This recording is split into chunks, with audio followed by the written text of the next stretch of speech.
Hello, everyone, and welcome to my capstone defense. I'm very excited to be sharing it with you today. My capstone is titled Occupational Therapy and Transition Planning, How Services Are Perceived and Used in a Therapeutic Day School Setting. I wanted to say some thank yous before I start. Of note, I wanted to acknowledge our program director, Dr. Linda Olson, our doctoral capstone director, Dr. Paula Costello, my faculty mentor, Dr. Jenny Popova, and my site mentor, Andy Anlas. UCAN Academy is a therapeutic day school in Chicago, serving students from grades 1 through 12. Students have Tier 3 level needs and must be referred through the Chicago public school system. Classrooms have a faculty to student ratio of 1 to 5, and curriculum uses a special education format. The population served at UCAN is primarily Black and Latinx. Many have experienced trauma, and some students live in foster care or UCAN residential, the group home affiliated with the school. In October 2019, UCAN hired their first full-time occupational therapist. I developed my problem statement based on UCAN's current needs and my clinical areas of interest. Although there is a growing body of evidence to show that occupational therapy plays a significant role in transition services for adults with disabilities, there is limited evidence on how occupation-based transition services are applied among individuals who are in therapeutic day schools. AOTA defines the role of OT in schools as one that supports academic achievement and social participation by promoting occupation within all school routines, including recess, classroom, and cafeteria time. These services can include academic and non-academic outcomes. School is also a critical environment for building self-determination skills through opportunities for intrinsically motivated activities. Occupational therapists' ability to adapt environmentally relevant school tasks and support participation make them uniquely suited to promote self-determination skills.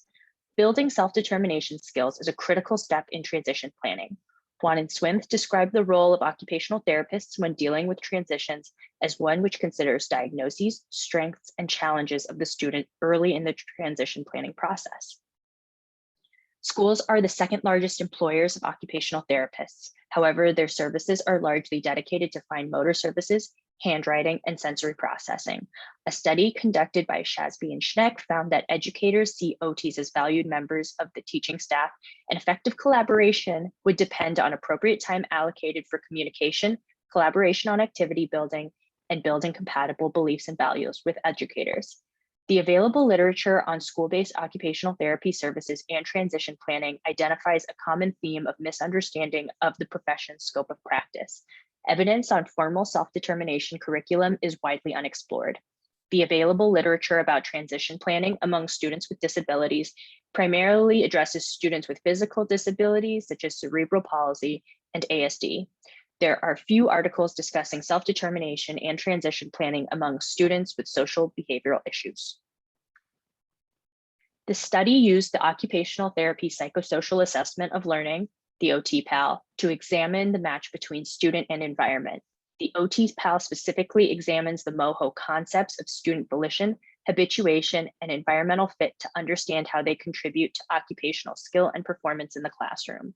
Self-determination in the classroom is dependent on the student's internal capacity to make goals, act on them, and adjust as necessary, as well as external opportunities at home and at school to develop self-determined behaviors. The AIR self-determination scale is a standardized assessment that was used to look at staff's perception of their classroom's capacity and opportunities. This project aims to contribute to the growing body of literature in OT in school-based settings, specifically therapeutic day schools. It additionally seeks to explore interprofessional perspectives of transition-based services. This capstone supports Vision 2025 by advocating for effective and equitable occupational therapy services within the therapeutic day school system. Success of the project was dependent on ethical and evidence-based practices and collaboration with existing school staff. I developed 2 objectives for this capstone, which were informed by my literature review, statement of need, and discussions with UCAN's on-site occupational therapist. How do staff view the role of OT and its impact on student performance? What are the current supports and barriers to occupation-based transition services? This study used an exploratory mixed methods approach. It incorporated surveys and interviews to generate data on self-determination and transition planning. This study was open to all student-facing staff members. Participants first completed a series of online surveys. A background survey was developed to capture demographic information and familiarity with OT services. The AIR was used to measure student self-determination skills, capacity, and opportunities. Finally, the OT-PAL Appendix C was used to evaluate student classroom performance and participation. After completing the surveys, participants sat for an interview over Zoom. They were led through the OT-PAL narrative report to learn more about the classroom environment and transition planning opportunities. 10 participants completed the study. This included 4 social workers, 4 special education teachers, 1 OT, and 1 OT doctoral student. The background survey additionally captured staff encounters with OT services. In perceived efficacy of OT services, they found OT to be the most effective in improving student performance, followed by transition readiness and participation. Self-determination was ranked the lowest. The AIR is a comprehensive standardized assessment that examines multiple facets of self-determination. First, it looks at the process of self-determination skills. These include thinking, doing, and adjusting. Overall, educators found that students were most proficient in the initial phase of thinking or goal setting. Their scores dropped when it came to the subsequent steps of doing or performing goal-related actions and adjusting as necessary.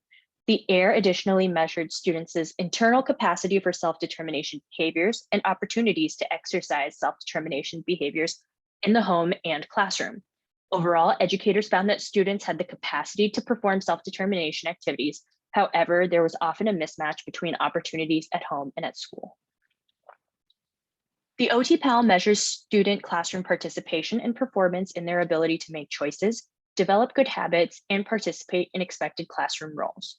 Overall, students were most successful in making appropriate classroom choices, followed by developing positive habits, and finally performing expected roles. Overall, the OT-PAL scores demonstrated ineffective to questionable performance. This study used inductive thematic reasoning to discover trends within the interview data. Statements from the interviews could be categorized into the MOHO occupational adaptation categories of occupational identity, occupational competence, and environmental impact. Within occupational identity, staff members indicated students had poor identification with the student role and limited social emotional regulation. Many staff members additionally stated that students tended to act out when they were feeling challenged or vulnerable and had trouble asking for help. This limited occupational identity tied to limited occupational performance. Many educators stated it is difficult for students to engage in effective relationships with staff members. They additionally have trouble completing basic ADL and IADL tasks. Educators often mention disrupted sleep schedules and poor diet. Many participants additionally expressed a desire to see more home economics-like curriculum back in the course schedule. Participants agreed that the mismatch between school and home environment was a major contributor to student occupational identity and performance. UCAN has a tightly controlled classroom environment where students are never without supervision, while at home they may receive limited supervision. The hybrid model of learning as a result of COVID-19 has also redefined the student environment. On the positive side, participants noted that they are more in touch with parents than they were before, and some of the students are able to better participate in school activities when they are in a comfortable space. On the other side, participants stated that the hybrid model was also very difficult. Because it was hard to monitor student activity over a screen, attendance can be inconsistent, and it is difficult to hold students accountable for their actions. The combination of qualitative and quantitative data revealed 3 main themes. The first theme was efficacy of OT services. The results of the background survey confirmed previous literature regarding the relationship between educators and occupational therapists in the school settings. OT was generally seen as a valued member of the educational team. However, efficacy of services regarding self-determination was low. The second theme centered around self-determination and post-secondary transition planning. Educators in this study cited external factors and mismatch of opportunities in the environment as the biggest barrier to transition, rather than internal capacity. The final theme that emerged was the impact of COVID-19 on the learning environment. The hybrid classroom as a result of COVID-19 blurred the division between the home and school environment. While it is difficult to build and enforce classroom routines, the experience allowed educators to build relationships with parents. Students were also allowed to try new digital communication styles to build relationships with educators. The themes extracted from the results support the OT role in therapeutic day schools. Specifically, OTs can positively impact student performance by promoting self-determination, occupational identity, helping develop occupational competence, and supporting educators in establishing a positive social environment. In conclusion, there is opportunity within therapeutic day schools for OT to play a significant role in promoting student interest exploration, pre-vocational skills, community involvement, and job readiness. Establishing this expanded role within the school system will rely on interdisciplinary collaboration, sensitivity to student lived experience, and understanding of environmental demands on student self-determination and occupational identity. Thank you all for taking the time to listen to my presentation.